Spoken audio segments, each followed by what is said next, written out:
When I was a young man, growing up in New York City, I refused to pledge allegiance to the flag.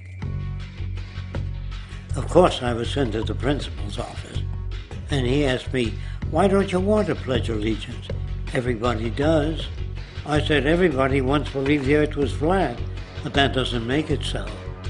I explained that America owed everything it has to other cultures and other nations, and that I would rather pledge allegiance to the earth and everyone on it. Needless to say, it wasn't long before I left school entirely, and I set up a lab in my bedroom.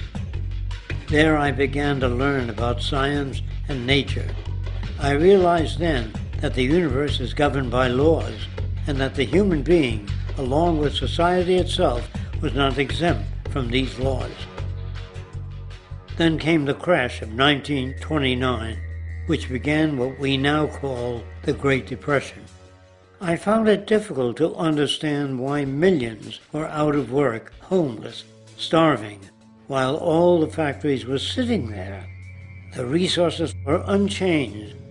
It was then that I realized that the rules of the economic game were inherently invalid. Shortly after came World War II, where various nations took turns systematically destroying each other.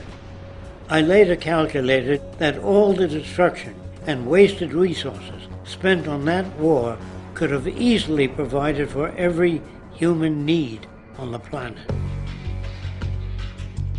Since that time, I have watched humanity set the stage for its own extinction.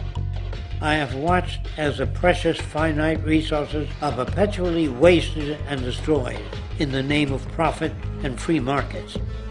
I have watched the social values of society be reduced into a base artificiality of materialism and mindless consumption.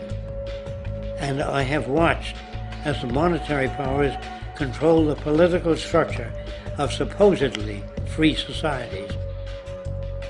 I'm 94 years old now, and I'm afraid my disposition is the same as it was 75 years ago. This shit's got to go.